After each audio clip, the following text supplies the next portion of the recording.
தேவனுடைய நாமத்திற்கு மகிமை உண்டாகட்டும். வானத்தையும் பூமியையும் படைத்த சர்வ வல்லமை உள்ள தேவனுடைய நாமத்தினாலே மீண்டும் ஒரு விசை உங்கள் அனைவரையும் என்னுடைய யூடியூப் சேனல் மூலமாக சந்திப்பதில் கர்த்தருக்குள் மகிழ்ச்சி அடைகிறேன். அனைவருக்கும் வணக்கம். பிரியமானவர்களே, கடந்த 2 பாகத்தில் ஒரு புதிய தலைப்பின் கீழ் தேவனுடைய வார்த்தைகளை நாம் தியானம் செய்து கொண்டு வருகிறோம். அதாவது சொப்பனத்தின் மூலம் பேசும் தேவன். எத்தனை பேர்கிட்ட தேவன் சொப்பனத்தின் மூலமாக காரியங்களை வெளிப்படுத்தினார், பேசினார், அது உங்களுடைய வாழ்க்கையில் நடந்தது என்பதற்கெல்லாம் நீங்கள் தான் இறைவனுக்கு முன்பாக சாட்சி. அதேபோல் நானும் இறைவனுக்கு முன்பாக சாட்சியாக வந்து அமர்ந்திருக்கிறேன். ரட்சிக்கப்படுவதற்கு முன்பாகவும் ரட்சிக்கப்பட்ட பிறகும் நிறைய அனுபவங்கள் எனக்கு உண்டு. அதுவும் சொப்பனத்தின் மூலமாக ஆண்டவர் நிறைய காரியங்களை வெளிப்படுத்தினார். அதில் அநேகம் நிறைவேறி இருக்கிறது. பிரியமானவர்களே, அதை சொல்லவும் பிறகு நம்முடைய முற்பிதாக்கள் அவர்களுடைய வாழ்க்கையில், அதாவது பழைய ஏற்பாட்டு காலத்தில் வாழ்ந்தவர்களுக்குள்ளும் புதிய ஏற்பாட்டில் வாழ்ந்தவர்களுக்குள்ளும் இறைவன் சொப்பனங்கள் பல கொடுத்து அதற்கு விளக்கத்தையும் கொடுத்து அதை அபியாசமும் படுத்தியிருக்கிறார் என்பதை நாம் வேதத்தின் மூலமாக படித்து தெரிந்து கொள்ள முடிகிறது. பிரியமானவர்களே, அதனுடைய பொருளாக தான் இன்று மேலும் 3வது பாகத்தில் வந்து அமர்ந்திருக்கிறோம். கவனமாகவும் நம்பிக்கையுடனும் விசுவாசத்துடனும் கேளுங்கள். இதுவரைக்கும் இப்படிப்பட்ட ஒரு அனுபவம் உங்களுக்கு இல்லாமல் இருந்திருக்கும் என்று ஒருவேளை நீங்கள் சொன்னால், இந்த சத்தியத்தின் மூலமாக நீங்கள் இறைவனை நோக்கி பாருங்கள், விசுவாசியுங்கள். இறைவா, எனக்கு என்னுடைய தூக்கத்தின் நேரத்தில் இரவில் நீர் என்னோட கூட பேசும், சொப்பனத்தின் மூலம் பேசும் என்று கேட்டுவிட்டு ஜெபித்துவிட்டு படுத்து பாருங்கள். நிச்சயமாக காரியங்களை, எதிர்காலங்களை, அதாவது உங்களை குறித்தும் உங்களுடைய குடும்பத்தை குறித்தும் உங்கள் கையின் பிரயாசத்தை குறித்தும், ஏன் இந்த உலகத்தை குறித்தும் நம்முடைய தேசத்தை குறித்தும் எல்லாவற்றையும் குறித்து அவர் வெளிப்படுத்தக்கூடியவருங்க. அவர் நம்மோடு கூட இருக்கிறாருங்க. இம்மானுவேல் என்ற நாமத்தில் அவர் நம்மோடு கூட உறவாடி கொண்டிருக்கிறார். அநேக காரியங்களை நமக்கு வெளிப்படுத்த வேண்டும் என்று துடிதுடித்து கொண்டிருக்கிறார். மிகவும் முதன்மையான காரியம், அவருடைய உபதேசங்களை நமக்கு கொடுத்து புரிய வைத்திருக்கிறார். அங்கிருந்து தாங்க எல்லாமே நம்ம பெற்றுக்கொள்ளலாம். அதாவது இந்த நவரத்தின கற்கள் என்று சொல்லுவார்கள், அது பூமிக்கு அடியில் இருக்கிறது. அதை நீங்கள் நானும் போய் எடுக்க முடியாது. வெல் ட்ரைன்டு பீப்புள் மட்டும் தான் தன்னுடைய உயிரை பணயம் வைத்து குழிகளை தோண்டி அது எந்த இடத்துல கிடைக்கிறதோ அந்த இடம் வரைக்கும் அவர்கள் உள்ளே சென்று அதை அப்படியே ரஃப் ஸ்டோனாக கொண்டு வெளியில் தண்ணியில் போட்டு அலசி சில கெமிக்கல் எல்லாம் அதில் ஊற்றி அதை அலசி பார்க்கும்பொழுது அதில் ரஃப் ஸ்டோன் கிடைக்கும். கலராக ப்ளூவில், ரெட்டில், எல்லோவில், இப்படி நிறைய கலர்ஸ் கிடைக்கும். நவரத்தின கற்கள் என்று சொல்லுகிறார்கள். நவரத்தினம் என்று சொன்னால் 9 கற்கள், இன்னும் அதற்கு மேலாக இருக்கிறது. அவ்வளவுத்தையும் வெளியே கொண்டு வந்து பார்க்கும் பொழுது அவர்களுக்கு ஒரு பெரிய சந்தோஷம் இருக்கும். அதே போலதான் இது ஒரு புதையல். ஆண்டவருடைய பரிசுத்த வேதாகமம் என்று சொல்லப்பட்டுகிற இந்த புத்தகத்தில் ஒரு புதையல்கள் நிறைந்திருக்கிறது. அந்த புதையல்களை நீங்கள் தான் முயற்சி செய்து எப்படி அந்த நவரத்தின கற்களை பூமிக்கு அடியிலே சென்று வெளியிலே கொண்டு வந்து அதை பார்த்து மகிழ்கிறார்களோ, விற்று ஆசீர்வாதத்தை பெற்றுக்கொள்கிறார்களோ, இதை நாம் விற்பது கிடையாது. இறைவனுடைய சத்தியத்தை விற்பது கிடையாது. அதை விலை கொடுத்து வாங்க வேண்டும். ஏனென்றால் இலவசமாய் பெற்றோம், அதை இலவசமாக தான் கொடுக்க வேண்டும். அது ஒரு பக்கத்தில் இருந்தாலும் இதில் இருக்கிற பொக்கிஷத்தை நீங்கள் பெற்றுக்கொள்ள வேண்டும், பெற்று அனுபவிக்க வேண்டும். அனுபவிக்கும் பொழுது உங்களுக்குள்ளே சந்தோஷம், மகிழ்ச்சி தாண்டவம் ஆடும். பாருங்க, அதை சொல்லும்படியாக தான் இந்த நாளிலே சொப்பனத்தின் மூலம் பேசும் தேவன் என்ற தலைப்பிலே வந்து அமர்ந்திருக்கிறோம். கவனமாக கேளுங்கள். 1வது பாகத்தில் பிலாத்துவின் மனைவி கண்ட சொப்பனத்தை நாம் பார்த்தோம். அது எத்தனை பேருக்கு பிரயோஜனமாக இருந்தது? இமெயில் பண்ணுங்க, ஃபோன்லாம் பண்ணணும் அவசியம் இல்லை. npmoses555@gmail.com பின்னாடி இருக்கு பாருங்க. ஃபோன் நம்பரும் இருக்குது, ஆனால் ஃபோன் பண்ண வேண்டாம். நீங்கள் ஃபோன் பண்ணாலும் எனக்கு எடுக்க முடியாது என்னால். அது எல்லாமே நியூ டெலிஃபோன் நம்பர்லாம் பிளாக் பண்ணி வச்சுருக்கிறேன். ஆல்ரெடி லிஸ்ட்டில் 3000 காண்டாக்ட் நம்பர்ஸ் இருக்குது. அதை அட்டன் பண்ணுறதுக்கே நமக்கு டைம் இல்லை. அதில் இமெயில் பண்ணுங்கள், நிச்சயமாக ரிப்ளை பண்ணுவேன். அதாவது நீங்கள் பெற்றுக்கொண்ட பலனுக்காக மெசேஜ் பண்ணலாம், நான் அதுக்கு ரிப்ளை கொடுப்பேன். 2வது பாகத்தில் நாம் பார்த்தோம், யோசேப்பு அவர்கள் கண்ட சொப்பனத்தை பார்த்தோம். யோசேப்புடைய சொப்பனத்தையும் பார்த்தோம்.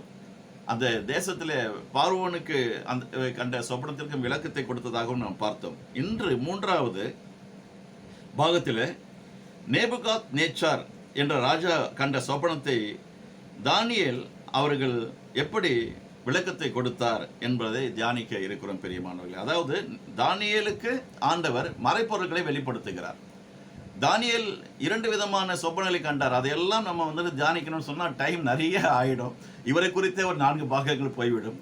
இன்றே இந்த பாகத்தை தானியேலை குறித்து முடிக்க வேண்டும் என்று இருக்கிறேன். எவ்வளவு சீக்கிரமாக முடிக்க முடியுமோ பரிசுத்த ஆவியானுடைய கிருபையில விளக்கங்களை அழகாக கொடுத்து முடிக்க வேண்டும் என்று இருக்கிறேன். அவர் 2 விதமான சொப்பனங்களை தான் கண்டார். அதன்படியே அதில் வந்து மேசியா அவர்கள் இந்த பூமியில வருவார்கள், அவர் மிகவும் பாடுபடுவார், அவருக்காக அல்ல நமக்காக என்ற தரிசனத்தை கூட அவர் எழுதி வைத்திருக்கிறாருங்க. அவ்வளோ அருமையான கர்த்தருடைய மகன் அவர். இந்த நாளில் நாம் பார்க்க போகிறது நேபுகாத்நேச்சார் கண்ட 2 விதமான கனவுகளுக்கு இவர் வியாக்கியானம் படுகிறார், விளக்கம் கொடுக்கிறார். அது நிமித்தம் அவர் பெற்றுக்கொண்ட வெகுமதிகள் என்ன என்பதையெல்லாம் இன்று நாம் தியானம் செய்ய இருக்கிறோம். இப்படிதான் கர்த்தருடைய பிள்ளைகள். நான் ஒன்று சொல்லணும், ஒரு சிலர் பார்த்தீங்கன்னா நல்லா பாடுவாங்க, நல்லா பாடியே என்ன பண்ணுவாங்கன்னா பல விருதுகளை பெற்றுக்கொள்வார்கள். நம்ம தேசத்தில் கூட அது உண்டு. நம்ம தமிழகத்தில் கூட நிறைய சிங்கர்ஸ் இருக்கிறாங்க, சினிமா பாடல்கள்லாம் பாடுறாங்க, நிறைய வெகுமதிகளை கொடுத்து. நம்ம சபைகளை தான் பாருங்கள், நல்லா பாடுறவங்களுக்கு ஒரு பெரிய ஒரு சர்டிஃபிகேட்லாம் கொடுக்குறாங்களான்னு எனக்கு தெரியல. அப்படியே கொடுத்தாலும் ஜஸ்ட்டு தேங்க்யூ அப்படின்னு சொல்லிட்டு போயிடுவாங்க. ஆனால் சினிமா ஃபீல்டில் இருக்கிறவங்க என்ன பண்ணுறாங்க, நல்லா பாடுனாங்கன்னா உயர்ந்த ஜனாதிபதி அவார்டு கூட கொடுத்து மகிழ்விக்கிறாங்க. சிலர் பாடியே உயர் விருதுகளை பெறுவாங்க. சிலர் வந்துட்டு ஓடியே, அதாவது ரன்னிங் காம்படிஷனில் நல்ல ஒரு வேர்ல்டு காம்படிஷனில் வந்துட்டு அவங்க வந்து ஃபஸ்ட்டு பிளேஸில் வந்துட்டு பெரிய ஒலிம்பிக் மெடல்லாம் வாங்கிட்டு போகிறதெல்லாம் நம்ம பார்க்குறோம். சிலர் வந்துட்டு ஆடிய, அதாவது ஸ்போர்ட்ஸ் எடுத்துங்க, டான்ஸ் கூட எடுத்துங்க, நடனம் ஆட்டம், பரதநாட்டியம், அப்படி நிறைய வந்து சொல்லலாம். ஸ்போர்ட்ஸில் வந்து கிரிக்கெட்லாம் பார்த்தீங்கன்னா ஃபர்ஸ்ட் டே ஒருத்தர் வந்துட்டு மேட்ச்சில் சந்திக்கிறார் அவருடைய வாழ்க்கையில் சொன்னால், இன்டர்நேஷ்னல் மேட்ச்சில் அவர் 100 அடிச்சிட்டார் வச்சுங்க, அன்றைக்கே எல்லா மேகசின்லேயும் ஃபஸ்ட்டு பேஜ்லேயே மேலே டாப் நியூஸில் அது வந்துடும். அதுக்கப்புறம் அந்த இயர் பார்த்தீங்கன்னா ஜனாதிபதி அவார்டு வரும்பொழுது அவருக்கு கொடுத்துருவாங்க. இப்படி ஒரு சிலர் பாடியே பெரியவங்களாகிறாங்க, சிலர் ஆடியே பெரியவங்களாகிறாங்க, சிலர் ஓடியே பெரியவங்களாகிறாங்க. ஆனால் நம்முடைய கர்த்தருடைய பிள்ளைகள் இந்த தாளத்துக்கள்லாம் இருக்கணும், இல்லைனாலும் சொப்பனம் கண்டே பெரியவர்கள் ஆகுறாங்க. அப்படிதான் வந்துட்டு போன முறை பார்க்கும்போது யோசேப்பு சொப்பனம் கண்டது நிமித்தம் ராஜா அவரை வந்துட்டு தளபதியாக அவரை வந்துட்டு ஆனர் பண்ணுறாரு. அவருக்கு அதிபதி என்பவர் ராஜா, தளபதி என்பவர் அவருக்கு அடுத்த ஸ்தானம். அந்த இடத்துல தான் யோசேப்பு அவர்களை கொண்டு வந்து அந்த பார்வோன் மன்னன் வைத்தார் என்று நாம் பார்த்தோம். ஆகவே நீங்கள் சொப்பனம் காண்பது உங்களுக்கு நல்லது, இந்த உலகத்திற்கும் நல்லது, உங்கள் குடும்பத்திற்கு நல்லது. யாருக்கெல்லாம் சொப்பனம் வரும் என்று பார்த்தா எல்லாருக்கும் வந்துடாதுங்க. யாரெல்லாம் தினந்தோறும் பைபிள் வாசிக்கிறாங்க, தினந்தோறும் தேவனை துதிக்கிறாங்க, ஒவ்வொரு நாளும் அவரை நோக்கி பார்க்கிறாங்க, சபைக்கு போனால் மெசேஜ் கொடுப்பாங்களே, அந்த நேரத்தில் தூங்கி தூங்கி வழிவாங்க பார்த்தீங்களா, அவங்களும் சொப்பனம் வராது. தப்பாக நினச்சிக்காதீங்க. ஏன்னா ஆர்வம் இல்லையே. ஆர்வத்தோடு கூட சபைக்கு செல்லணும். தேவனுடைய சமூகத்தில் சொல்லும் பொழுது துதி பாடல்களோடு கூட I will enter into your court with a thanksgiving heart என்று சங்கீதக்காரன் சொல்லுகிறார். உன்னுடைய சமூகத்தில் நுழையும் பொழுது நல்ல ஒரு நன்றியுள்ள இதயத்தோடு நுழைவேன் என்று சொல்லுகிறார். இப்படி நுழைக்கிறவர்களுக்கு தான், இப்படி துதிக்கிறவர்களுக்கு தான், தேவனை அதிகமாக அண்டி சேர்க்கிறவர்களுக்கு தான், நேசிக்கிறவர்களுக்கு தான் தேவன் வந்து சொப்பனத்தை அதிகமாக கொடுக்குறாருங்க. நான் ஒரு பெரிய சொப்பனக்காரன் யோசேப்பை குறித்து அவங்க சகோதரர்களாக சொன்னாங்க, ஏதோ சொப்பனக்காரன் வருகிறார். அப்படி என்னை யாரும் தப்பாக நினச்சிக்காதீங்க. என்னுடைய பெருமைக்காக நான் எதுவுமே சொல்ல மாட்டேங்க. இன்னைக்கு கூட ஒரு சொப்பனத்தை சொல்லிட்டு தான் இந்த தானியேலை குறித்து, நேபுகாத்நேச்சாரை குறித்து நம்ம தியானம் செய்ய இருக்கிறோம். ஆகவே இப்படி பெரிய இடத்திற்கு வந்தார்கள் நம்முடைய முற்பிதாக்கள், தேவனுடைய பிள்ளைகள் என்று பார்க்கும்பொழுது எனக்கு ரொம்ப ஆசையாக இருக்குது, வாஞ்சியாக இருக்குது. நம்ம எதையும் எதிர்பார்த்து நம்ம செய்கிறதில்ல. இறைவன் கிட்ட நம்ம நெருங்கி பழகும் பொழுது எப்படி அந்த இரும்பு துகள்கள் வந்து காந்தகம் ஒரு இடத்துல தான் இருக்கும், அந்த இரும்பு துகள்கள் அதை நெருங்கும் பொழுது போய் ஒட்டிக்க பாருங்க. அது மாதிரி நாம் என்ன பண்ணணும், தேவன்கிட்ட போய் நெருங்கி நெருங்கி நெருங்கி ஒட்டிட்டோன்னு வச்சிங்களேன், அவருக்குள்ளே இருக்கிற எல்லா விதமான காரியங்களையும் நமக்கு என்ன பண்ணுவாருன்னா, ஒரு இடத்துல ஆண்டவர் சொல்கிறார், தன்னுடைய ஊழியக்காரர்களுக்கு எதையும் வெளிப்படுத்தாமல் தேவன் எதையுமே செய்கிறது இல்லையா. பழைய ஏற்பாட்டு புஸ்தகத்தில் ஆபிரகாமுடைய வரலாற்றை வாசிக்கும் பொழுது இதையெல்லாம் நாம் பார்க்கலாம். அவருடைய ஊழியக்காரர்கள் யார்? நீங்கள் தான், நான் தான். அவருடைய பிள்ளைகளாகிய நமக்கு தான் அவர் தெரியப்படுத்துவார். உலகத்தில் இருக்கிற ராஜாக்களுக்கும் தெரியப்படுத்துகிறார். அதையும் நாம் பார்த்து கொண்டு வருகிறோம். ஆனால் அவர்களுக்கு விளக்கம் தெரியவில்லை, வியாக்கியானம் சொல்ல முடியவில்லை. ஆகவே தான் கர்த்தருடைய பிள்ளைகளை நாடினார்கள் அந்த நாளிலே என்று நாம் பார்க்க முடிகிறது. யோசேப்பு நாட்களிலும் அந்த பார்வோன் மன்னன் நாடினார். இந்த நாளிலே நேபுகாத்நேச்சார் என்று சொல்லப்படுகிற இந்த மன்னனும் நம்முடைய முற்பிதாவாகிய தானியேல் என்னும் தீர்க்கதரிசியை நாடினார் என்று பார்க்கிறோம். சரி பிரியமானவர்களே, இந்த நாளிலே என்னுடைய சிறிய சாட்சியோடு கூட இந்த நாள் செய்திக்கு ஊடாக நாம் கடந்து செல்வோம். ஒரு 20 ஆண்டுகளுக்கு முன்பாக என்னுடைய தலைமையகம், அதாவது என்னுடைய வியாபாரத்தினுடைய ஹெட் குவார்ட்டர்ஸ் இங்கே இருக்குது. அதாவது பல்லாவரம் ஏரியாவில் இருக்க, திருசூலமில் இருக்குது. என்னுடைய பிரான்ச்சை கொண்டு போயிட்டு நான் என்ன பண்ணேன், வெஸ்ட் மாம்பலத்தில் வைக்கக்கூடிய ஒரு சூழ்நிலைக்கு தள்ளப்பட்டேன். ஏன் கேட்டிங்கன்னா, எனக்குடைய கம்பெனியை ஆரம்பிப்பதற்கு முன்பாக அதாவது என்னுடைய காம்படிட்டர் ஆரம்பிக்கிற கம்பெனிக்கு முன்பாக என்னுடைய கம்பெனி, என்னுடைய ஃபேமிலி பிஸ்னஸ், என்னுடைய ப்ராடக்ட்ஸில் நிறைய ஜுவல்லரி பாக்ஸ் மேனுஃபேக்சரிங் இல்லைங்களா, அதில் வந்து பார்த்தீங்கன்னா இன்றைக்கி ஜுவல்லரியும் நாங்கள் பண்ணிகிட்டு இருக்கோம் ஹோல்சேல், அது வேறு விஷயம். இந்த ஜுவல்லரி பாக்ஸ் ப்ராடக்ட்ஸில் வந்து நூறுக்கணக்கான சொல்ல கிட்டத்தட்ட 1000 விதமான டிசைன்ஸை நாங்கள் புதுசாக க்ரியேட் பண்ணி சேல்ஸ் பண்ணியிருக்கிறோம் ஆல் ஓவர் இந்தியா. ஓகேங்களா? அப்போது அதில் ஒரு ப்ராடக்ட் வந்துட்டு ஃபோல்டிங் பாக்ஸ்னு சொல்லுவோம். அந்த ஃபோல்டிங் பாக்ஸ் வந்து நாங்கள் தான் முதல்ல நாங்கள் வந்துட்டு அதை கண்டுபிடிச்சி மார்க்கெட்டில் அமோகமாக வீட்டுக்கே வந்துடுவாங்க. டீலர்ஸ் எல்லாம் வீட்டுக்கே வந்துட்டு எங்களுக்கு வேணும்னு கேட்பாங்க. ஓவர் ஃப்ளோ ஆச்சு பிஸ்னஸ். அது வந்து ஒரு 20 வருஷத்துக்கு முன்னே மோனோபொலியாக நாங்கள் செஞ்சுட்டு இருந்தோம். அதுக்கு என்னுடைய காம்படிட்டர் என்ன பண்ணிட்டாரு, இடம் பேரை சொல்ல வேணாம்னு நினைக்கிறேன், அவங்களுடைய மனசு பாதிக்கும். இது நமக்குள்ளே இருக்கிற விஷயம், இறைவனுக்கும் நமக்கும் உள்ள விஷயம். ஏரியா வந்து சொல்லணும்னு அவசியம் இல்லை, அவர் பேரை கூட சொல்லணும்னு அவசியம் இல்லை. நடந்த விஷயத்தை மட்டும் ஒரு சின்ன ரத்தின சுருக்கமாக ஒரு சம்மரியாக சொல்லிடுறேன். அப்போது அந்த பிஸ்னஸுடைய டாப் வீக்கில் இருக்கிறோம். அந்த காம்படிட்டர் என்ன பண்ணார், டூப்ளிகேட் பாக்ஸை ரெடி பண்ணி அப்படியே ஆஃப் ஆஃப் தி ப்ரைஸ் வந்து லெஸ் பண்ணி மார்க்கெட்டில் சேல் பண்ணார், என்னை உடைக்கணும் அப்படின்னு சொல்லிட்டு.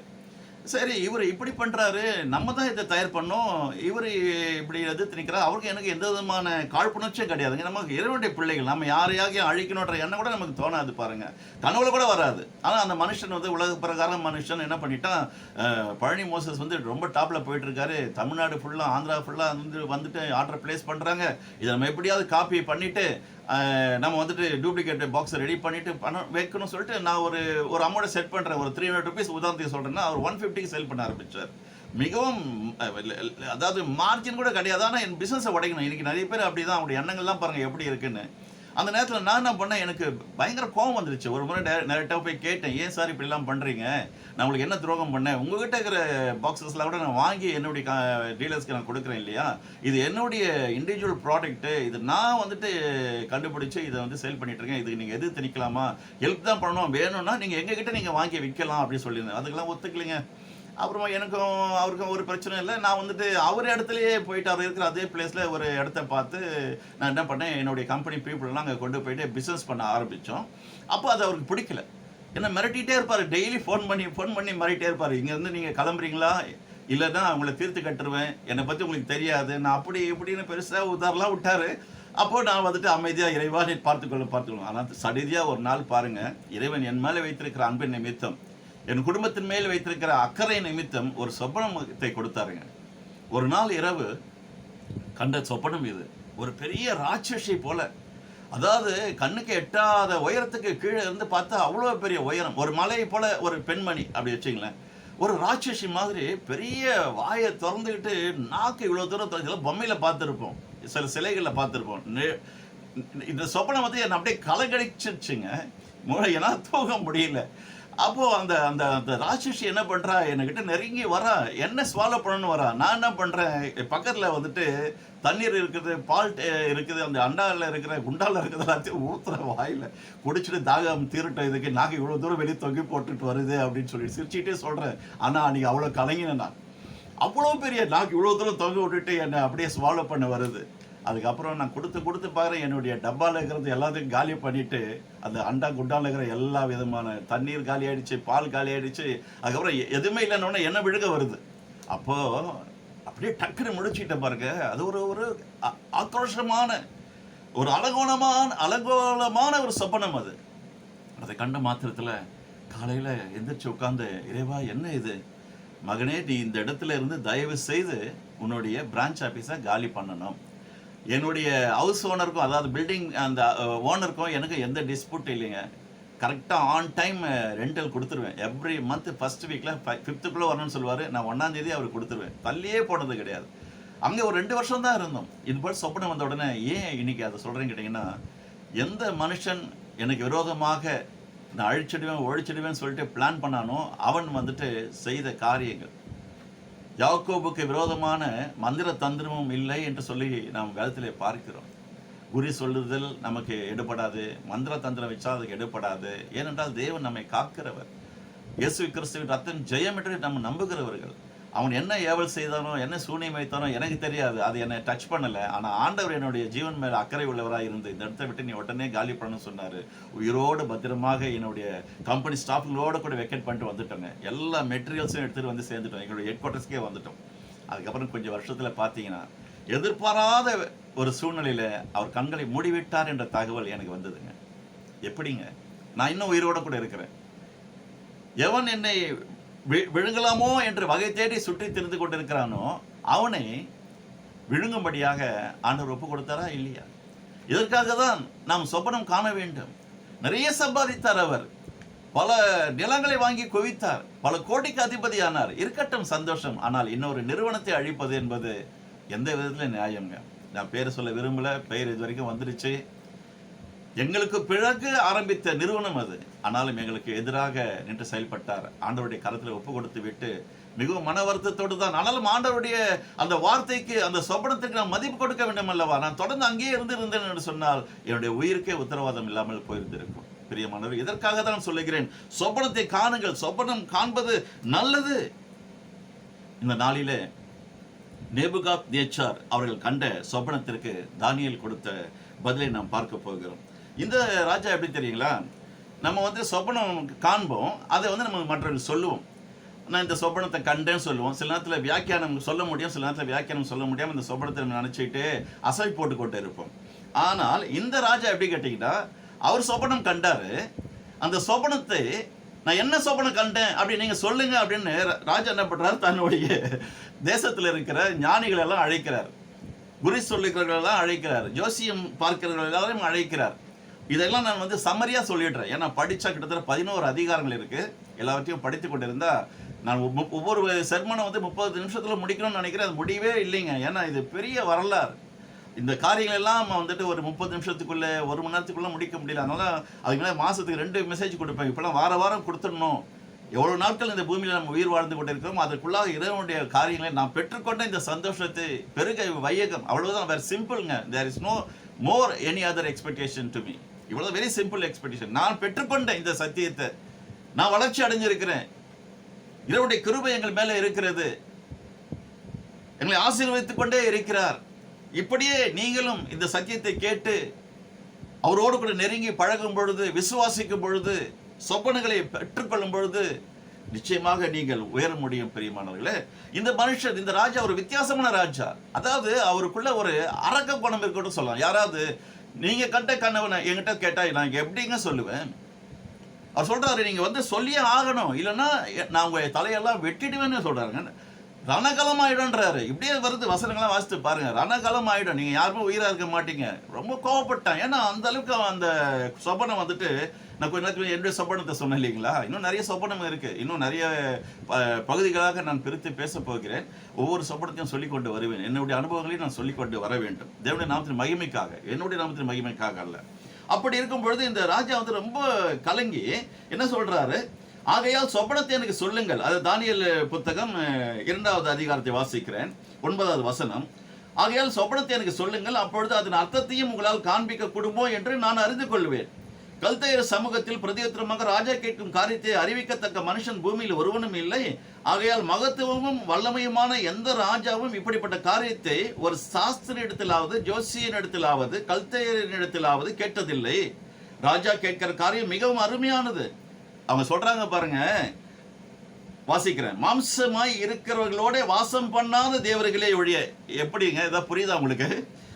மாம்சத்தோட நம்ம வாழறீங்களா? இந்த மாம்ச சரீரத்தோட நம்ம வாழ்ந்துக்கிறோம். இவங்க என்ன சொல்றாங்க ஞானமா, ராஜாவுடைய சொப்பனம் இறங்கினா தெரியும், அவர் கண்டாரு.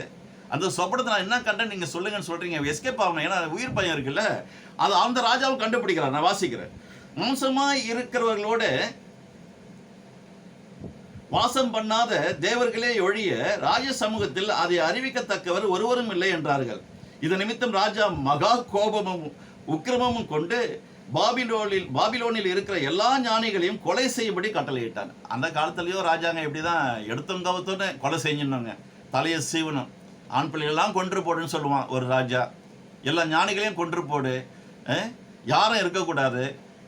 நான் ஒருத்தன் தான் இருக்கணும். இன்னைக்கும் அப்படி இருக்கு இல்லைங்களா? அதுதான் இந்த பூமிக்குரிய ராஜா மேல நம்ம கண்ணை வைக்கக்கூடாது, கண் போடக்கூடாது. அவங்க கிட்ட இருந்து எந்த விதமான உதவியும் வராது. ஆனால் உபத்திரவம் மட்டும் வராங்க. ஒத்துக்கிறீங்களா?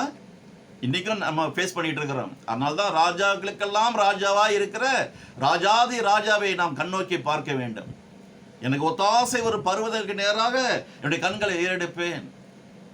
வானத்தையும் பூமியையும் படைத்த சர்வ வல்லமுள்ள தேவனிடத்திலிருந்து எனக்கு உதவி வரும், ஒத்தாசை வரும் என்று அந்த நாளிலே முற்பதாக சொன்னார்கள் அல்லவா? அதே நம்பிக்கையில நீங்களும் நானும் வாழ்வோம் என்று சொன்னால் நிச்சயமாக நன்றாக இருப்போம். ஞானிகளை கொலை செய்ய வேண்டும் என்கிற கட்டளை வெளிப்பட்ட போது தானியேலையும் அவன் தோழரையும் கொலை செய்ய தேடினார்கள். இந்த தானியேல் அவருடைய தோழர் அப்படி பார்த்தீங்கன்னா, தானியேல், ஷாத்ராக், மேஷாக், யாபத்நேகோ, இந்த 4 பேரும் சிறைப்பிடிக்கப்பட்ட மக்களிலே இந்த 4 பேரும் வந்துட்டாங்க. ராஜ குலத்து வம்சத்தை சார்ந்தவர்கள் என்று நாம் பார்க்கிறோம். இந்த 4 பேரையும் வந்துட்டு ராஜா என்ன பண்றாருன்னா சூஸ் பண்றாரு. நிறைய பேரை சூஸ் பண்ண சொல்றாரு. HR கிட்ட கொடுக்குறாரு அந்த பொறுப்பை. நல்ல வாலிபர்களை, நல்ல கொடுத்தவர்களை, சும்மா ஜம்னு எனக்கு சர்வீஸ் பண்ண வராங்கன்னா, என்னுடைய ராஜ்யத்தில் வந்துட்டு அவங்க வந்துட்டு ஊழியக்காரராக சர்வன்ஸாக வராங்கன்னா, நான் பார்க்கும்பொழுது அவங்களுக்கு முகம் வந்துட்டு அழகாக இருக்கணும், தோற்றமாக இருக்கணும், கலையாக இருக்கணும், நல்ல வாலிப வயசில் இருக்கணும், தேஞ்சி போனது சுருங்கி போனதெல்லாம் வரக்கூடாது. அவருடைய எக்ஸ்பெக்டேஷன் அப்படி. அவர் அப்படி என்ன பதவி கொடுக்குறாரு இல்லையா, அவருடைய ராஜ்ய சமூகத்தில், அவருடைய கிங்டமில் தராரு. அதனால என்ன பண்ணுறாங்க, நிறைய ட்ரைனிங்லாம் கொடுக்குறாங்க. அதில் நிறைய பேருக்கு கொடுக்குறாங்க. இந்த 4 பேர் மட்டும் வித்தியாசமாக, எங்களுக்கு மீட்லாம் வேணாம், இறைச்சிலாம் வேணாம், எங்களுக்கு மரக்கறியே போதும் அப்படின்னு சொல்லிட்டு பீப்புக்கிட்டாலும் கேட்குறாங்க. அது ஏன்னா இறைவன் எங்களோட கூட இருக்கிறார். ராஜா செலக்ட் பண்ணுறாரா இல்லையான்னு நீ யோசிக்காத, நாங்கள் அதை யோசிக்கிறோம். நீ கொடு திராட்சை ரசத்தை கொடுத்து அவளை ட்ரைனிங் பண்ணு, நல்ல மீட் ஃபுட்டை கொடுத்து ட்ரைனிங் பண்ணு, ஆனால் எங்கள் மரக்கறி மட்டும் கொடு. என் தேவன் எங்களோடு கூட இருக்கிறார். ராஜா எதிர்பார்க்கிற அளவிற்கு எங்களால் அவருக்கு முன்பாக போய் நிற்க முடியும் சொல்லி சேலஞ்ச் பண்ணுறாங்க. அதே போல் யார் அந்த HR வந்து ட்ரைனிங் கொடுத்தாரோ அவரே பார்த்து ஆச்சரியப்படுறார். 10 நாள் அவர்களுக்கு அப்படி ட்ரைனிங் கொடுக்குறாரு. 10ஆவது நாள் பார்த்தா மற்ற நண்பர்களை விட, மற்ற சகோதரர்களை பார்க்க இந்த 4 பேர், தானியேல், ஷாத்ராக், மேஷாக், யாபேத்நேகோ, இந்த 4 பேரும் முக லட்சணமாக இருக்கிறாங்க.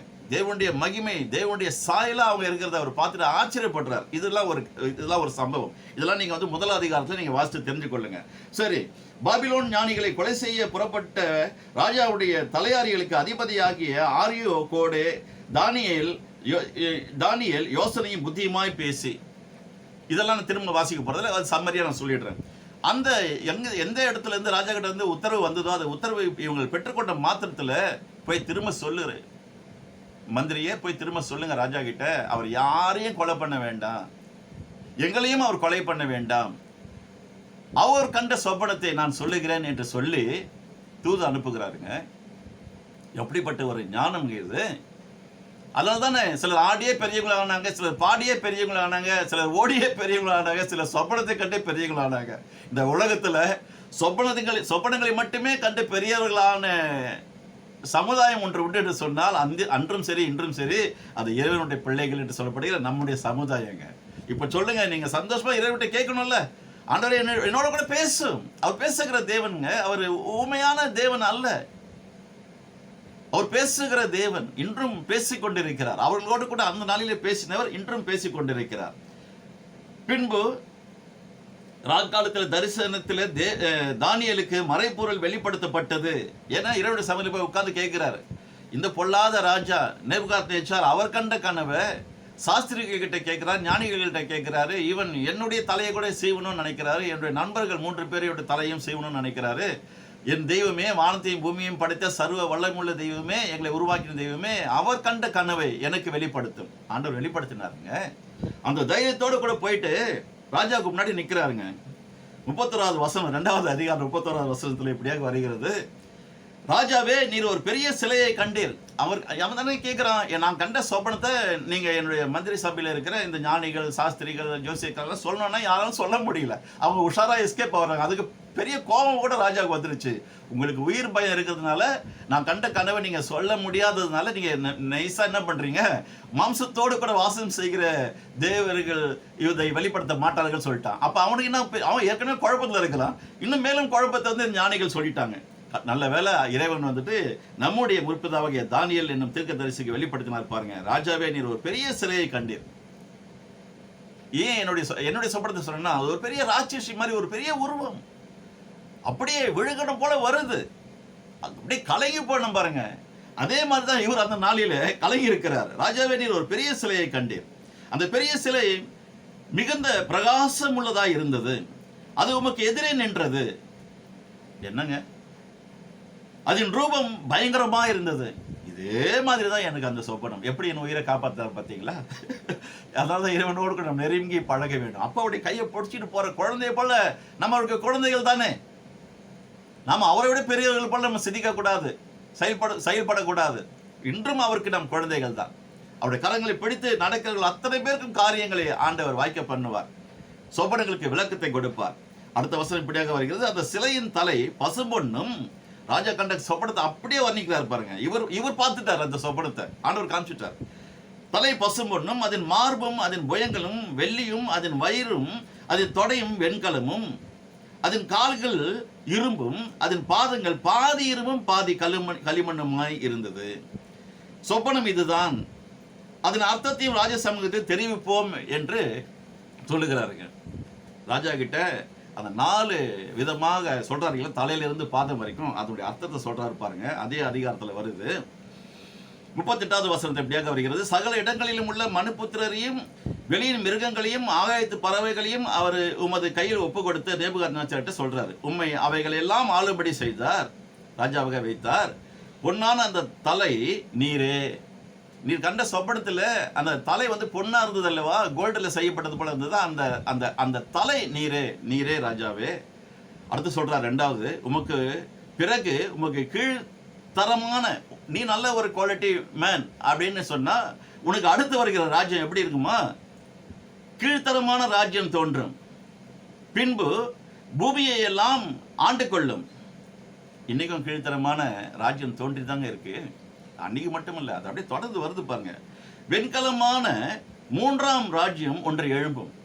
இருக்க கோல்டு, அதுக்கப்புறம் இன்னொரு மெட்டலை பற்றி சொல்றாரு, கீழ்த்தரமான இதுவாக வரன்றாரு. அடுத்து 4வது ராஜ்யம் இரும்பை போல உரமாய் இருக்கும். இரும்பு எல்லாவற்றையும் எப்படி நொறுக்கி சின்னாபின்னமாக்குகிறதோ, எவ்வளோ அழகா வியாக்கியானம் பண்றாரு பாருங்க. அப்படியே இது நொறுக்கி போடுகிற இரும்பை போல அவைகளெல்லாம் நொறுக்கி தகர்த்து போடும். பாதங்களும் கால் விரல்களும் பாதி குயவனின் களிமண்ணும் பாதி இரும்புமாய் இருக்க நீர் கண்டீரே. அந்த ராஜ்யம் பிரிக்கப்படும். ஆகிலும் களிமண்ணோட இரும்பு கலந்திருக்க நீர் கண்டபடியே இரும்பினுடைய உறுதியில் கொஞ்சம் அதில் இருக்கும். இதையெல்லாம் சொல்லிட்டு 45வது வசனத்தில் இப்படியாக வருகிறது. இனிமேல் சம்பவிக்க போகிறது மகாதேவன் ராஜாவுக்கு தெரிவிக்கிறார். சொப்பனமானது நிச்சயம், அதன் அர்த்தம் சத்தியம் என்றான். 46ல் அப்பொழுது ராஜாவாகிய நேபுகாத்நேச்சார் முகங்குப்புற விழுதாருங்க.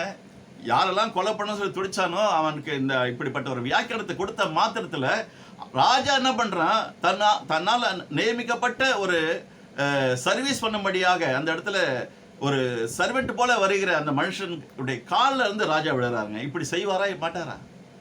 யாரெல்லாம் உங்களுக்கு விரோதமாக எழுப்பி நிற்கிறார்களோ அவர்களெல்லாம் உங்களுக்கு முன்பாக பணிந்து கொள்ளும்படியாக இறைவன் உங்களுக்கு சொப்பனத்தை கொடுக்க வேண்டும் என்று நான் விரும்புகிறேன். தன்னுடைய சொந்த மூத்த சகோதரர்கள் 10 பேர் யோசேப்புக்கு எதிராக நின்றார்கள். அத்தனை பேரும் முகங்குப்புற அவருடைய பாதத்தில் விழுந்தாருங்க. அவர் நேற்றும் இன்றும் என்றும் மாறாத தேவன். நாம் அதை விசுவாசிக்க வேண்டும். நிச்சயமாக உங்களுடைய வாழ்க்கையில, என்னுடைய வாழ்க்கையில தேவன் அன்று அவர்களுக்கு முற்பிதாக்களுடைய வாழ்க்கையில் செய்த அதே காரியங்களை நமக்கும் செய்வாருங்க, நமக்கும் செய்வார். அப்பொழுது ராஜாவாகிய நேபுகாத்நேச்சார் முகங்குப்புற விழுந்து தானியேலை வணங்கி அவனுக்கு காணிக்கை செலுத்தவும் தூபம் காட்டவும் கடவுளாவே ஆகிட்டான். கட்டளை இட்டான். முதல் கட்டளை இட்டது தலையெல்லாம் சீவணும். இப்ப கட்டளை இட்டது என்னன்னா, யாரையும் சீவ வேண்டாம், அதுக்கு பதில் இந்த மனிதருக்கு, தேவனுடைய மனுஷனுக்கு காணிக்கை கொடுங்க, அவரை வொர்ஷிப் பண்ணுங்கன்றான். ராஜா தானியேலை நோக்கி, நீர் இந்த மறைபொருளை வெளிப்படுத்தினபடியினால் மெய்யாய் உங்கள் தேவனே தேவர்களுக்கு தேவனும் ராஜாக்களுக்கு ஆண்டவரும் மறைப்பொருட்களை வெளிப்படுத்துகிறவருமாய் இருக்கிறார் என்றான். நம்முடைய தேவனை விசுவாசிக்காத ஒரு ராஜா அவர். இந்த சொப்பனத்தின் மூலமாக அவர் என்று ரட்சிக்கப்பட்டார். சொப்பனத்திற்கு வியாக்கியானம் செய்யும்படியாக தன்னுடைய மகனோடு கூட இடைப்பட்டார் நம்முடைய தேவன். இந்த வானத்தையும் பூமியும் படைத்த சர்வ வல்லமுள்ள தேவன். இப்பொழுது சொல்லுங்க, ஒருவேளை யாராலும் இந்த பூமியிலே இந்த சத்தியத்தை தற்செயலாக நீங்கள் கேட்டிருப்பீர்கள் சொன்னால், நீங்கள் சபைக்கு போன பழக்கமே இல்லை, அல்லது கிறிஸ்தவ குடும்பத்தில் பிறக்காத ஒரு நபராக இருந்து தற்செயலாக சோசியல் மீடியாவிலே நீங்கள் அங்கும் இங்கும் பார்த்து கொண்டிருக்கும் பொழுது இந்த இந்த இந்த தேவ செய்தி உங்களுக்கு புலன்படும் தென்படும் என்று சொன்னால் இதை கேளுங்கள். நிச்சயமாக நீங்களும் அந்த நாளிலே ராஜா ரட்சிக்கப்பட்டது போல ரட்சிக்கப்படுவீர்கள் பிரியமானவர்களே. பின்பு ராஜா தானியேலை பெரியவனாக்கி, அதனாலதான் சொன்ன பாருங்க, ஆரம்பத்தில் சிலர் ஓடியே பெரியவங்களானாங்க, சிலர் ஆடியே பெரியவங்களானாங்க, சிலர் பாடியே பெரியவங்களானாங்க. இன்னைக்கு இவர் சொப்பனத்துக்கு வியாக்கியானம் சொல்லியே பெரியவர் ஆயிட்டாருங்க. பின்பு ராஜா தானியேலை பெரியவனாக்கி அவனுக்கு அநேகம் சிறந்த வெகுமதிகளை கொடுத்து, சிறந்த அநேகம் plenty of blessings, beautiful blessing, number one blessings கொடுத்து அவனை பாபிலோன் மாகாணம் முழுவதுக்கும் அதிபதியாகவும் பாபிலோனில் உள்ள சகல ஞானிகளின் மேலும் பிரதான அதிகாரியாகவும் நியமித்தான். சாதாரணமா ஒரு சர்வெண்டா உள்ள வராருங்க ராஜ சமூகத்துல பணியோடு செய்ய. ஒரு சபலத்துக்கு விளக்கம் கொடுத்த மாத்திரத்தில் எவ்வளவு பெரிய நன்மைகளுங்க. இப்போது சொல்லுங்க, இந்த தலைப்பு எவ்வளவு சிறந்த தலைப்பு. சொப்பனத்தின் மூலம் பேசும் தேவன் பாகம் 3 இன்னும் எத்தனை போகுமோ தெரியாது, எல்லாவற்றையும் கவர் பண்ணலான்னு இருக்கிறேன். ஏன்னா தேவன் நமக்கு பரிபூர்ண ஜீவனை கொடுத்திருக்கிறார். உள்ள இருக்கிற எல்லா ரகசியங்களையும் மகத்துவங்களையும் வெளியில கொண்டு வந்து, அன்று யோசேப்பு ஆசீர்வதிக்கப்பட்டது போல, தானியேல் ஆசீர்வதிக்கப்பட்டது போல, இன்று நீங்களும் நானும் இந்த நூற்றாண்டில் ஆசீர்வதிக்கப்பட வேண்டும் என்று தேவன் விரும்புகிறார். பிரியமானவர்களே, நம்முடைய தேவன் இன்றும் உயிரோடு கூட இருக்கிற தேவன், சதா காலையிலும் ஜீவித்துக் கொண்டிருக்கிற தேவன் நம்முடைய தேவன். அவர்களுக்கு காரியங்களை வெளிப்படுத்துவார் என்று சொன்னால், இன்று உங்களையும் என்னையும் உங்களுக்கும் எனக்கும் அவர் வெளிப்படுத்தி காண்பிப்பார். பிரியமானவர்களே, தானியேல் ராஜாவை வேண்டிக் கொண்டதன் பேரில் உடனே பாருங்க, நிறைய பேருக்கு சுயநலம் இருக்கும், பொதுநலம் இருக்காது. யோசேப்பு வந்துட்டு நீங்க கண்ட சொப்பனத்தை நான் விளக்கம் கொடுத்துட்டேன், ராஜா உங்களுக்கு நான் சொன்னபடியே செய்ய போறாரு, உன்னை ஹானர் பண்ணுவார், அவனை தூக்கில் போடுவார் சொன்னா, யோசேப்பு சொன்னதை சிறைச்சாலையில கேட்டு பிளெஸிங்கை ரிசீவ் பண்ண மாத்திரத்தில் ராஜாவுக்கு யோசேப்பு சொன்னதை சொல்ல மறந்துட்டான். அது ஒரு சுயநலம் சொல்றதா அல்லது ஞாபக மறதியை சொல்வதா எனக்கு தெரியல. அதே போலதான் இங்கே பாருங்க, தானியேல் ராஜாவை வந்துட்டு என்ன பண்றாங்க, சுயநலமா சிந்திக்காம நான் ஒருத்தர் மேல இடத்துக்கு வந்துட்டா போதும், என்னுடைய நண்பர்களை பத்தி எனக்கு கவலை இல்லைன்னு இல்லாம உடனே ரிக்வஸ்ட் பண்றான். ஏன்னா இதுதான் தருணம். நல்ல நேரத்தில் நல்ல மூட்ல இருக்கும் பொழுது இந்த ராஜாக்கெல்லாம் வந்துட்டு மூடு எப்போ நல்லா வரும் எப்போ கெட்டு போகணும்னு தெரியாதுல்ல. நல்ல மூட்ல ராஜா இருக்கிறாரு, என்ன இப்படி ஹானர் பண்றாரு, இப்படிப்பட்ட பதவி உயர்வு கொடுத்திருக்கிறார். இந்த சொப்பனத்தின் மூலமாக இவருக்கு மேல் பதவி வந்துருச்சுங்க. தானியேல் ராஜாவை வேண்டிக் கொண்டதன் பேரில் அவன் சாத்ராக்கையும் மேஷாக்கையும் ஆபேத்நேகோவையும் பாபிலோன் மாகாணத்துக்கு காரியங்களை விசாரிக்கும்படி வைத்தான். தானியேலோ என்றால் ராஜாவின் கொள்ளு மண்டபத்தில் இருந்தான், வெரி பர்சனல் செக்ரட்டரி ஆயிட்டாருங்க. சாத்ராக் மேஷாக் ஆபேத்நேகோவுக்கு மாகாணங்களுக்கு தளபதிகளாக நியமிக்கப்படி இவர் ரெக்கமெண்ட் பண்றாரு. எவ்வளவு ஒரு நல்ல மனுஷன் இல்லைங்க. தானியேல் எங்கிருந்தாலும் வாழ்க. அவருக்கு சொப்பனங்களை கொடுத்த தேவன் 2 விதமான சொப்பனங்கள்ங்க. 11வது அதிகாரம் வரைக்கும் படிச்சு பாருங்க. 2 விதமான சொப்பனம். கடைசி காலத்துல என்னெல்லாம் நடக்கும், மேசியா எப்படி வருவார், அவர் எப்படி மரிப்பார், யாருக்காக மரிக்கிறார், அவருக்காகவா, அவர் செய்த தவறுகளுக்காகவா, தப்பிதங்களுக்காகவா, குற்றங்களுக்காகவா அவர் கண்களை போட போகிறார், மறிக்க போகிறார். மேசியா என்று சொல்லுகிறார். மேசியா என்று சொன்னால் ரட்சகர், விமோச்சகர், நம்ம எல்லாருக்கும், உலகத்தில் இருக்கிற எல்லாருக்கும் அவர் நமக்காக அவர் தன்னுடைய ஜீவனை கொடுப்பார் என்று சொல்லி வெளிப்பாடுகளை கொடுக்கிறார். பாருங்க, இந்த ராஜா கண்ட சொப்பனத்தை இவர் இறைவன்கிட்ட போயிட்டு பெற்றுக்கொண்டது, அதற்கு வியாக்கியானத்தை கொடுத்த நிமித்தம் ராஜா அவ்வளோ ஒரு வெகுமதி கொடுக்கிறாருங்க. இதே நேபுகாத்நேச்சார் 2வது ஒரு சொப்பனம் கண்டாரு. அந்த 2வது சொப்பனத்துக்கும் விளக்கம் கொடுக்கிறார். வசனங்களை வாசிக்க நேரம் போதாது. அந்த சொப்பனங்களின் முடிவு என்ன தெரியுமாச்சு, ராஜா உம்முடைய அந்த மேன்மை அது பெரிய உச்சந்தலைக்கு ஏறி போச்சு, கர்வமாயிடுச்சு. நிச்சயமா இந்த மாடுகள் வந்து பிள்ளைகளை தின்பது போல நீ என்ன பண்ணுவாய், உன்னுடைய மனது குழம்பி பைத்தியக்காரனை போல மாறி பிள்ளைகளை மேயும் கால்நடைகளை போல நீ மேய்ந்து கொண்டிருப்பாய். சிறிது காலத்திற்கு பிறகு உன்னுடைய மனம் திரும்பி நல்ல புத்திமானாய் நீ வருவாய். அப்பொழுது இந்த சொப்பனம் உனக்கு நிறைவேறினது என்பதை நீ புரிந்து கொள்வாய்ன்னு சொல்லிட்டு அட்வைஸ் பண்றாரு, திருந்தி வாழ சொல்றாரு. அந்த சொப்பனத்தின் மூலமாக 2 விதமான சொப்பனங்கள். ஒன்று முதல் 2 அதிகாரத்திலே வருகிறது, 2வது சொப்பனம் 4வது அதிகாரத்திலே வருகிறது. 5வது அதிகாரத்திலே ஒரு சொப்பனம், அதாவது இந்த நேபுகாத்நேச்சருக்கு பிறகு அவருடைய மகன் அவர் ஒரு சொப்பனத்தை காண்கிறார். அந்த சொப்பனத்தையும் இவர் தான் வெளிப்படுத்துகிறார். அந்த சொப்பனத்தினுடைய முடிவு பார்த்தீங்கன்னா, அந்த மனுஷன் வந்துட்டு தேவனுடைய சமூகத்தில் இருக்கிற இவர்கள் வந்துட்டு எல்லாரையும் களவாடி கொண்டு வந்தாங்க இல்லையா? யூத குலத்தில் இருக்கிற அந்த எல்லா மனிதர்களையும் இவங்க வந்துட்டு சிறைப்பிடிச்சிட்டு வராங்க. அப்போ இவர்கள் வழிபட்டு கொண்டிருந்த ஆலயங்களிலே இறைவனுக்கு முன்பாக வைக்கப்பட்டிருந்த அந்த பாத்திரங்களை எல்லாம் கூட கொண்டு வந்துட்டு இவன் வச்சுக்கிட்டான். இந்த நேபுகாத்நேச்சார் தொடாத அந்த பாத்திரங்களை அவனுக்கு வயிற்றில் பிறந்த மகன் என்ன பண்றாரு கேட்டீங்கன்னா, அவருடைய பெயர் வந்து பெல்ஷாத்சார் அப்படின்னு வருது. இந்த மனுஷன் வந்து கொஞ்சம் ஆணவம் ஜாஸ்தி. அப்பா வச்சுட்டு போன சொத்து பத்துலலாம் இவர் ரொம்ப சந்தோஷமா மனைவிகள் நிறைய, மறுமனையாட்டிகள் நிறைய, வெப்பாட்டிகள் நிறைய, இப்படி அவர் கூத்த கும்மாலமா இருக்கிறார். இந்த உலகத்துல இருக்கிற ராஜாக்கள்லாம் நிறைய பேர் இப்படி தான் இருக்கிறாங்க. வெறும் வெரி வெரி ஃபியூ கிங்ஸ் மட்டும்தான் ரொம்ப சிறப்பாக வாழ்ந்துட்டு கண்களை மூடி இருக்கிறாங்க. நிறைய பேர் 99% இப்படி தான் வந்துட்டு எடுத்தும் கவுத்தும் காரியங்களை செய்வாங்க. இவருடைய பயம் இருக்காது. அந்த மனுஷன் பார்த்தீங்கன்னா கடைசியில் வந்துட்டு இவர் சொல்றாரு, இன்னைக்கு அவர் ஒரு கனவு கண்டுட்டு சொல்றாரு.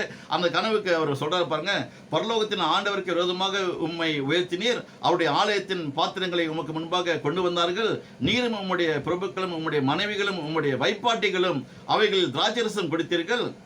பரிசுத்தமான பாத்திரத்துல இவங்க என்ன பண்றாங்க? தீண்டத்தகாத காரியங்கள் செய்யறாங்க. இதுவும் மட்டும் தம்முடைய கையில் உமது சுவாசத்தை வைத்திருக்கிறவரும் உமது வழிகளுக்கு எல்லாம் அதிகாரியுமாய் இருக்கிற தேவனை நீர் மகிமைப்படுத்தாமல் காணாமலும் கேளாமலும் உணராமலும் இருக்கிற வெள்ளியையும் பொன்னையும் வெண்கலமும் இரும்பும் மரமும் கல்லுமாகிய தேவர்களை புகழ்ந்தீர். இந்த ஜீவனுள்ள தேவனை நீ மட்டுப்படுத்துறீர்.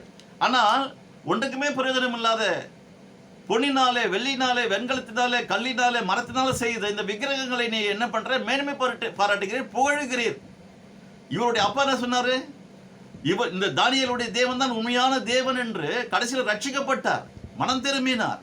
ஆனால் அவருடைய மகன், அவருடைய வயிற்றில் பிறந்த மகன் வந்துட்டு அவலட்சணமாக வாழுகிறார் என்று பார்க்கிறோம். அந்த மனுஷன் கண்ட சொப்பனத்தின் ஒரு விதை வாசித்து விடுகிறார். 5வது அதிகாரம் 25வது வசனம். எழுதப்பட்ட எழுத்து என்னவென்றால், அவர் சொப்பனம் கண்டார் இல்லையா, அதுக்கு இவர் சொல்றாரு பாருங்க. இது இந்த சொப்பனத்துக்கும் மறைப்பொருளை வந்து இறைவன்கிட்ட கேட்கிறார் நம்முடைய தானியேல் அவர்கள். ஆண்டவர் வெளிப்படுத்துறார் பாருங்க. எழுதப்பட்ட எழுத்து என்னவென்றால் மெனே மெனே தெக்கேல் உப்பாசின் என்பது இந்த வசனத்தின் அர்த்தமாவது. அர்த்தத்தை உடனே கொடுக்கிறார் பாருங்க. மெனே என்பதற்கு தேவன் உன் ராஜ்யத்தை மட்டிட்டு அதற்கு முடிவு உண்டாக்கினார் என்றும், தெக்கேல் என்பதற்கு நீ தராசில் நெருக்கப்பட்டு குறையாய் காணப்பட்டாய் என்றும், பெரேஸ் என்பதற்கு உன் ராஜ்யம் பிரிக்கப்பட்டு மேதியருக்கும் பெரிசியருக்கும் கொடுக்கப்பட்டது என்றும் அர்த்தமாம் என்றான். அப்பொழுது பெல்ஷாத்சார் தானியேலுக்கு ரத்தாம்பரத்தையும், தகப்பன போல இவனுக்கு நம்ம தானியேலுக்கு ஹானர் பண்றாரு, ரத்தாம்பரத்தையும் அவனுடைய கழுத்திலே பொற்பணியையும் பொற்சார பணியையும் தரிப்பிக்கவும் ராஜ்யத்திலே அவன் 3ஆம் அதிகாரியாய் இருப்பான் என்று அவனை குறித்து பறை முறையிடவும் பறை சாட்டுறாங்க, கட்டளை இட்டான். அன்று ராத்திரியிலே கல்தேயரின் ராஜாவாகிய பெல்ஷாத்சார் கொலை செய்யப்பட்டான். மேதியனாகிய தரியு தன் 62ஆம் வயதில் ராஜ்யத்தை கட்டி கொண்டான். இந்த தரியுக்கும் சொப்பனம் வருது. அவருக்கு இவர் தான் விளக்கம் கொடுக்கிறார். 3 ராஜாக்கள், அப்பா புள்ள, அது அவருடைய பேரை எல்லாமே வந்து என்ன பண்றாங்க? சொப்பனம் காண்றாங்க. அந்த சொப்பனத்துக்கு விளக்கத்தை இவர் அந்த சாம்ராஜ்யத்துல இருந்து, ராஜ சமூகத்துல இருந்து விளக்கங்களை கொடுத்து கொண்டே இருக்கிறாருங்க. உயர்வு மேல உயர்வு வந்துகிட்டே இருக்கு. எல்லா ராஜாக்களும் கண் மூடுறதை இவர் பார்த்துட்டு இருக்கிறார். உங்களுக்கு வருகிற சொப்பனத்தின் மூலமாக உங்களுடைய எதிரிகளுடைய அழிவை நீங்கள் காண்பீர்கள். உன்னுடைய சத்துருக்களுக்கு நேரிடுவதை உன் கண்கள் காணும், உன்னுடைய செவிகள் கேட்கும். எங்க சில கனவுகளாம் நான் கண்டேங்க. சில கனவுகளுக்கெல்லாம் பதில் வந்துடுச்சுங்க. அது நிறைய பேர், கிட்டத்தட்ட ஒரு 50 பேர் இறந்து போயிட்டாங்கங்க. எல்லாம் என்னுடைய வயசு உள்ளவங்க, என்னோட ஒரு 2-3 வயசு பெரியவங்க, எனக்கு சின்னவங்க. எவ்வளவு துரோகிகள் நமக்கும் இந்த பூமியில வாழுகிறோம். இறைவனுடைய நாமத்தை தொழுது கொள்ளுகிற நாம் சில இலக்கிய மனதுள்ளவர்களாக நம்ம இருக்கிறோம் அல்லவா? இறைவன் அப்படிதான் விரும்புகிறார். இச்சை அடக்கம் இருக்கணும்னு சொல்றாரு, நாவ் அடக்கம் இருக்கணும்னு சொல்றாரு, பொய் சொல்லக்கூடாதுன்னு சொல்றாரு, நேர்மையா நடக்கணும்னு சொல்றாரு, கள்ள தராசு கர்த்தருக்கு அருவருப்பானதை சொல்றாரு. இதெல்லாம் நம்ம வந்துட்டு படிச்சு புரிஞ்சுக்கிட்டு அதன்படி நடந்தாதான் நம்ம வந்து கொஞ்சம் கொஞ்சமா பாஸ் மார்க் வாங்கிட்டே போக முடியும். அப்படி குவாலிட்டி மாற மாற மாற பழைய மனுஷன் கலைந்து புதிய மனுஷனா வரும்பொழுது இந்த உலகம் நம்மளை பார்த்து பைத்தியக்காரன் போறான் பார், வெகுளி போறான் பார் அப்படியே நினைக்கிட்டோம், அப்படியே பேசிட்டோம். அவங்களை குறித்து நமக்கு கனவு கொடுக்கிறாரு, சொப்பனத்தை கொடுக்கிறாரு, இந்த சொப்பனத்துக்கு விளக்கணமும் கொடுக்கிறாரு. நான் ஆரம்பத்தில் சொன்னேனே, என்னுடைய எதிராளி எனக்கு அகேன்ஸ்டா ஒருத்தர் எழுமனான்னு சொல்லிட்டு எனக்கு அப்புறம் நிறுவனத்தை ஆரம்பிச்சு எனக்கே வந்துட்டு ஆப்பு அடிச்சார் அவரு. நான் அவருக்கு திரும்ப என்ன நடந்தது? கண்களை மூடி விட்டாருங்க. ஒரே வயசு,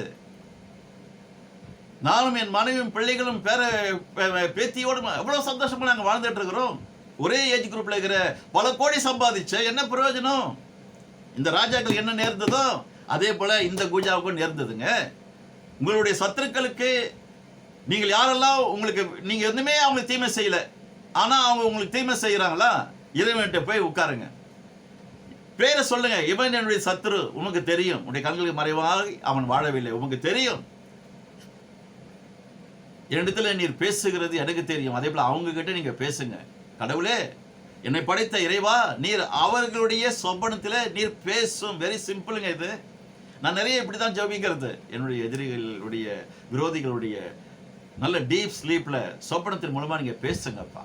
முடிஞ்சு போச்சு. பேதி ஆயிடுங்க அவங்களுக்கு. ஒரு கனவு போதும். இந்த ராஜா அப்படியே நடுக்கலாம் பாருங்க. யாருமே உயிரா இருக்க மாட்டீங்க. இந்த சொப்பனம், நான் கண்ட சொப்பனத்தை நீ சொல்லு, அப்பதான் நீ ஞானி, இல்லைன்னா நீ அஞ்சானி. நீ சொல்லல, நீ உயிராவோட இருக்க மாட்டேன், கொன்னுடுவேன். எப்படிப்பட்ட ராஜா நேபுகாத்நேச்சர்.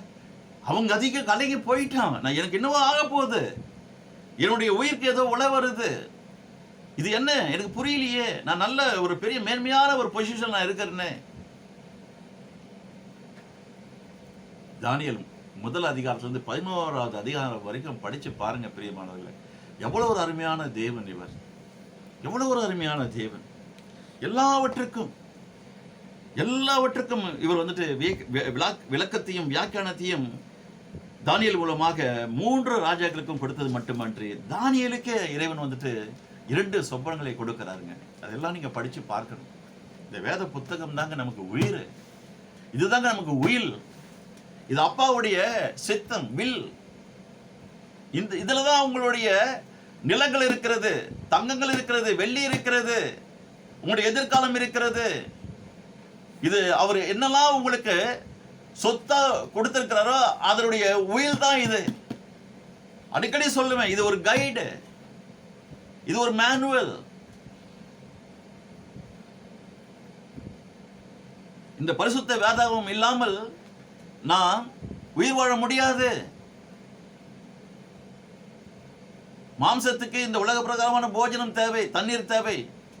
ஆனால் உள்ளே ஒரு மனுஷன், ரட்சிக்கப்பட்ட மனுஷன் உட்கார்ந்து கொண்டிருக்கிறானே ராஜாவாக, அவன் சாப்பிடுகிற போஜனம் இந்த உலக பிரகாரமான போஜனம் அல்ல. அந்த மனுஷன் சாப்பிட வேண்டிய போஜனம் இந்த போஜனம். இறைவனுடைய வார்த்தை தான் நமக்கு உணவு, மன்னா. அன்று தானியேல் எவ்வளவு அழகா சொன்னார் பாருங்க. நான் எனக்கு மட்டும் இல்லை, என்னுடைய சகோதரர்களுக்கு கூட, ஷாத்ராக், மேஷாக், ஆபேத்நேகோ 4 பேரும் 10 நாள் ட்ரைனிங்க்கு அப்புறம் ராஜா சமூகத்தை போய் நிற்கிறாங்க. இவங்க செலக்ட் ஆகிட்டாங்க. இங்க ஏதாவது இன்டர்வியூ போறீங்களா, சொப்பனம் கேளுங்க ஆண்டவர்கிட்ட. நீங்க சொப்பனத்தில் கேட்டுக்கொண்டதின்படி அங்கே நடக்கணும். எனக்கு முன்பாக உட்கார்ந்து இருக்கிற அந்த இன்டர்வியூ எடுக்கிற அந்த நபர் கண்கள் எனக்கு தயவு வேணும், உங்களுடைய கண்கள் எனக்கு கிருபை வேணும். நான் அங்கே போவதற்கு முன்பாக அவர்களுடைய சொப்பனத்தில் பேசியிருக்கணும், என்னுடைய பேரை அவங்களுக்கு ஞாபகப்படுத்தி இருக்கணும். இதெல்லாம் கேளுங்க, எல்லாம் சிம்பிள்ங்க. நமக்கு செய்யாத அவர் யாருக்கு செய்ய போறாரு? என்னுடைய வியாபாரத்தில் நிறைய அனுபவங்கள் உண்டு. நிறைய கடைகளுக்கு நான் ஜுவல்லரி ஷாப்புக்கு போவேன் இல்லைங்களா. நான் கலெக்ஷன் போகும்பொழுது, ஆர்டர் புக்கிங் போகும்பொழுது, நான் போகும்பொழுது அவங்க சந்தோஷமா, ஹலோ மோசஸ், நீதான்ப்பா நீ எனக்கு கனவுல வந்த, நேற்று நைட் நான் கனவு கண்டேன், நீங்க வந்து நிக்கிறிய என்னுடைய கடையிலன்னு கேட்பாங்க. இது வந்து ஒரு இன்சிடென்ட் இல்லைங்க, பல இன்சிடென்ட்டுங்க. என் பெருமைக்காக எதுவுமே சொல்லலைங்க. இறைவன் நம்மளோட கூட இருக்கிறார், நம்ம மத்தியில இருக்கிறார். அவருடைய நாமத்தின் மகிமைக்காக, புகழ்ச்சிக்காக சொல்றேன். யாருக்கெல்லாம் சொப்பனம் வரும்? நான் சொன்ன பார்த்தீங்களா, 12 கோத்திரங்களை குறித்து நாம் அணுவாக நாம் தியானம் செய்ய போகிறோம்னு சொல்லிட்டு அதில் கொண்டு வருவோம். இது எல்லாத்தையுமே டிஎன்ஏல வரணும். அந்த 12 கோத்திரத்தில் இருக்கிற டிஎன்ஏல இருக்கிற அந்த பவர் தான் இப்படி சொப்பனம் காண்கிறவர்களாக உருவாக்கி கொண்டு வருகிறது. தானியேலோட முற்பிதா யாரு? யோசேப்பு. யூத குலம், யூதர்களுடைய வாரிசுல வராங்க இவங்க எல்லாருமே. நீங்களும் இன்று அதிக சொப்பனம் காண்பீர்கள் சொன்னால் அந்த வாரிசுதாரர்கள் என்று புரிந்து கொள்ளுங்க. நான் இன்னைக்கு ஒரு சின்ன டிப்ஸ் உங்களுக்கு கொடுத்துட்டேன். நிறைய சொப்பனம் காண்றீங்களா, நீங்களும் அந்த வாரிசுல வரீங்க. பிரியமானவர்களே, தயவு செய்து இன்று நாம் தியானித்த இறைவனுடைய வார்த்தைகளை அசை போடுங்கள். நிறைய காரியங்களை இன்னும் வருகிற காலத்தில் நாம் தியானம் செய்ய இருக்கிறோம். பிரியமானவர்களே, தீர்க்க தரிசனம் இல்லாத இடத்திலே ஜனங்கள் சீர்கெட்டு போவார்கள் என்று நீதிமொழிகள் புத்தகத்தில் நாம் வாசிக்கிறோம் 29:18. வேதத்தை காக்கிறவனோ பாக்கியவான். அந்த வசனத்தில் வருது 29:18 நீதிமொழிகள். தீர்க்க தரிசனம் இல்லாத இடத்திலே ஜனங்கள் சீர்கெட்டு போவார்கள். இன்னைக்கு இந்த உலகத்துல எஸ்பெஷலி கிறிஸ்டியன் சொசைட்டி, எல்லாரையும் சொல்லல, சில இடங்களில சரி வீடுகள் சீர்கெட்டு போய் இருக்கிறதுன்னு சொன்னா அதை குறித்து சொன்னா நிறைய சொல்லலாம். நிறைய வருஷம் சபைக்கு போறவங்க தான், நிறைய சத்தியத்தை கேட்டவங்க தான். நான் எந்த சர்ச்சில் கிட்டத்தட்ட ஒரு 3 சர்ச்சில் இருந்திருக்கேன். ஆனா நிறைய சர்வீஸ் அட்டன் பண்ணது கிட்டத்தட்ட ஒரு 30 ஆண்டுகள் பிளஸ். 30 ஆண்டுகளுக்கு மேலாக போன ஒரே எங்களுடைய குடும்ப சபை ஏஎஃப்டி சர்ச். பாஸ்டர் சாம்பி செலது வந்து பேசுவார் பாருங்க. அவருடைய ஆராதனையே ரொம்ப அழகா இருக்கும். பாடெல்லாம் ரொம்ப பிரமாதமா பாடுவார். இன்னைக்கும் நாங்கள் அதை பாடிட்டு இருக்கோம் எங்க வீட்டில். ஆன்லைன்ல அவங்க சர்ச்சை நாங்கள் பார்த்துட்டு இருக்கிறோம் ஒவ்வொரு சண்டேவும். அவர் பிரசங்கம் சொல்லுகிற அந்த பிரசங்கம் பண்ணிக்கிற அந்த 1 மணி நேரம் வரைக்கும் நான் பின்னாடி உட்காந்துருக்க மாட்டேங்க, முன்னாடி டிப்ல வந்து உட்காந்து கேட்பேன். ஏன்னா தூங்க விடாதுங்க.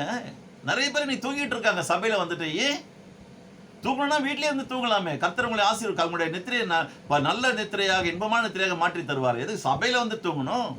அவர் பேசும்பொழுது அவர் மட்டுமல்ல, எந்த ஊழியக்காரர் இரவுடைய சத்தியத்தை பிரசங்கம் செய்ய ஆரம்பித்தாலும் ஆமென் என்று சொல்லி முடிக்கிற வரைக்கும் நான் சேர்ல டிப்ல தான் வந்து உட்காந்து கேட்குற பழக்கம் எனக்கு. உட்கார முடியாது.